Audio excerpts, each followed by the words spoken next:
Spirit Awards, and we're celebrating Nickel Boys. Congratulations. This movie has really, really picked up such a big audience. What surprised you the most at this point in its promotion, talking about it? What's the conversation in the room where you're like, people are talking about that? Yeah, I think just the fact that we're still around, like, that is not necessarily surprising, but we kind of can't believe it. You know, you don't make a film for awards. You kind of just want to finish. And that we're being nominated for Best Film at the Academy Awards, at the Indie Spirit Awards, BAFTA, like, you know, writing, adapted screenplay. It's a little much, you know? There's been so much praise for the project, but there's also been this, you know, kind of evolving sense that often people feel like, you know, we really got to push to get people into the right theaters to see the right movie. What do you make of the things that catch your attention versus what doesn't? What ends up in your silo and why? Yeah, that's such a good question. I feel like if I had that answer for anyone aside from me, then like I would be just like throwing money around and like funding all the films, because that's like, if someone cracks that, right? I'm interested in like scale and the sort of cinema as an altar, a place where there's like a sort of spiritual, almost giving way to a moment. I don't think most TV does that. I don't think many movies do that, the ones that kind of go online. And so you look at a lot of the films that are here now, you know, from like Corley's film to Brady Corbett's film, where you're like, you know, it deserves to be, you deserve to be subsumed by their vision. I think that kind of gets people into theaters, if that's what you're asking. Yeah, I mean, talk to me about how that intersects with budget, right? Because you can, you know, fall into a big budget movie, or a big budget movie can eat its director. So talk to me a little bit about how funding plays into what you see trends within the industry becoming. Yeah. Well, it's strange because like big budget doesn't necessarily imply theatrical release anymore, but maybe it does for like more of the, I mean, films are just so expensive to make, at least for the fees that people, you know, deserve.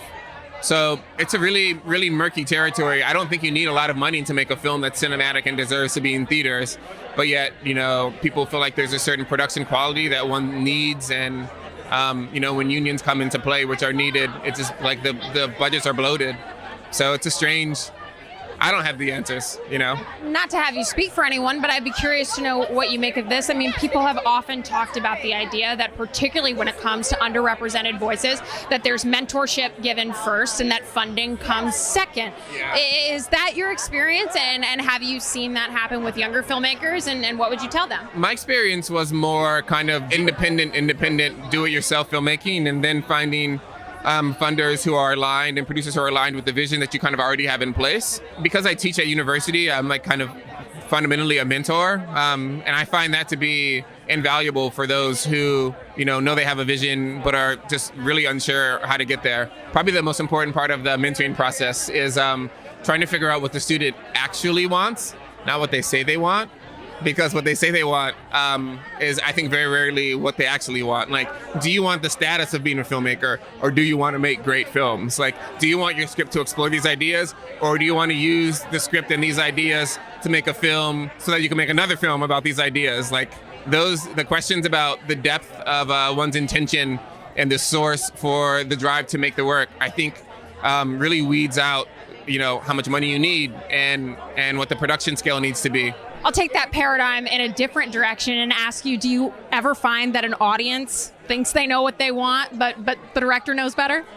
I think that audiences have no idea what they want. I feel like cultures in general are led by, you know, people who make decisions that are more geared towards what they want to see than what the culture wants to see. And then culture follows, because what culture wants is more of what it got, you know? And that's the kind of a herd psychological state is I think never right for artists. What's the future of filmmaking? What do we have to look forward to? What should we be afraid of? I think we should be afraid of most things. I think we should be afraid of things continuing as they are. And I think we should hope for, you know, new models, new paradigms, to use your word, more risk, and a more generous assessment of relationship between return and peace, because the piece of work. Because I think that it'd be nice if they could be slightly more divorced, so that the work isn't being reduced to communicate. It's actually being made more complex to mystify, and that doesn't necessarily make money. And in the spirit of mentorship, what is the best advice you've ever been given? Why would I pay you to do something I can pay someone else to do? You're not paying me to do anything. You're not paying me to do anything. Yeah, you're not getting paid to do anything. Congratulations.